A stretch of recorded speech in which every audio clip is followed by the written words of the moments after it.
اللہ الرحمن الرحیم، شروع اللہ کے نام سے جو بڑا مہربان نہایت رحم کرنے والا ہے۔ ناظرین، اب اسلام کا پیغام دور دور پہنچ چکا تھا، قرآن شریف نازل ہو چکا۔ حضور صلی اللہ علیہ وسلم نے مسلمانوں سے پوچھ لیا کہ میں نے اپنا کام پورا کیا یا نہیں، اور اللہ تعالیٰ کو گواہ کر کے مسلمانوں نے اور ہمارے حضور صلی اللہ علیہ وسلم نے اعلان کر دیا کہ آپ نے اپنا کام مکمل کر دیا۔ اللہ تعالیٰ نے بھی فرما دیا کہ آج دین پورا ہو گیا۔ اب حضور صلی اللہ علیہ وسلم کے آنے کا مقصد پورا ہو چکا تھا۔ اب اللہ تعالیٰ نے اپنی پیاری محبوب کو یاد کیا، اور حج سے واپس ہونے کے 3 مہینے کے بعد حضور کے سر میں درد ہوا اور بخار چڑھا، اور بخار آہستہ آہستہ بڑھنے لگا۔ آخر اتنی تکلیف بڑھ گئی کہ مسجد میں تشریف لانا مشکل ہو گیا۔ تب حضرت ابوبکر صدیق رضی اللہ عنہ کو حکم دیا کہ آپ نماز پڑھائیں۔ وہ نماز پڑھانے لگے۔ ایک روز حضرت عباس رضی اللہ عنہ نے آپ کی خدمت میں عرض کیا کہ سب مسلمان رو رہے ہیں، آپ کو یاد کرتے ہیں اور روتے ہیں۔ تب حضور صلی اللہ علیہ وسلم حضرت علی کے کاندھوں پر ٹیک لگا کر مسجد میں تشریف لائے۔ تمام مسلمان خوشی خوشی جمع ہو گئے۔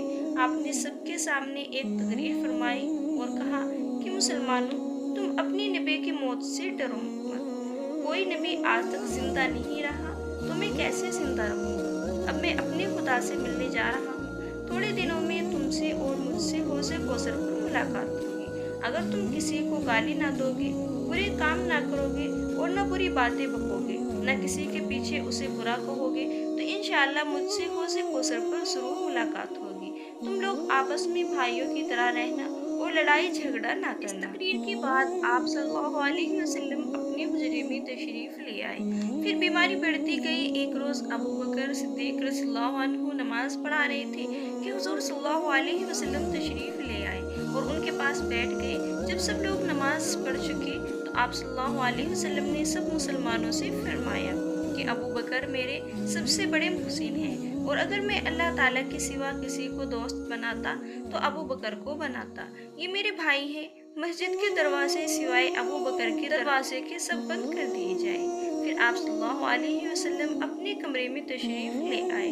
چند ہی دنوں کے بعد بخار اور مرض اتنا بڑھ گیا کہ اٹھنا بیٹھنا بھی مشکل ہو گیا۔ پھر ایک دن ربیع الاول کی 2 تاریخ کو دوشنبہ کے دن حضرت ابوبکر صدیق رضی اللہ عنہ فجر کی نماز پڑھا رہے تھے۔ حضور صلی اللہ علیہ وسلم کا حجرہ مبارک مسجد سے ملا ہوا تھا اور اس کا ایک دروازہ مسجد میں تھا۔ حضور صلی اللہ علیہ وسلم کے دروازے سے یکایک پردہ ہٹا اور حضور صلی اللہ علیہ وسلم نے اپنا چاند کی طرح روشن اور چمکتا ہوا چہرہ پردے سے باہر نکالا۔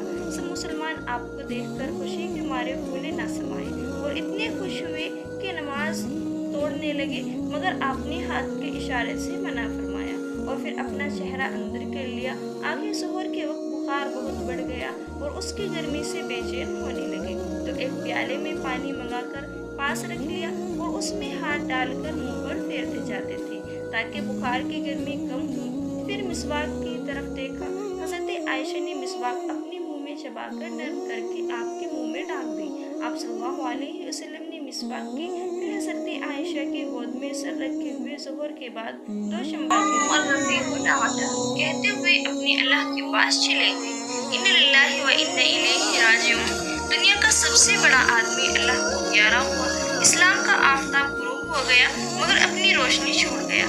اللہ میاں رہتی دنیا تک اس کی روشنی کو قائم رکھے۔ حضور صلی اللہ علیہ وسلم کی وفات کی خبر صحابہ کرام رضی اللہ عنہم میں بجلی کی طرح پھیل گئی۔ چاروں طرف لوگ بیتاب ہو کر رونے لگے۔ بعض صحابہ کو تو یقین ہی نہ آتا تھا۔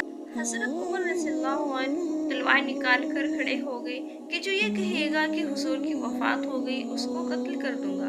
حضرت ابوبکر نے مسلمانوں کو دلاسا دیا اور ایک تقریر کی اور کہا کہ حضور صلی اللہ علیہ وسلم صرف ایک پیغمبر تھے۔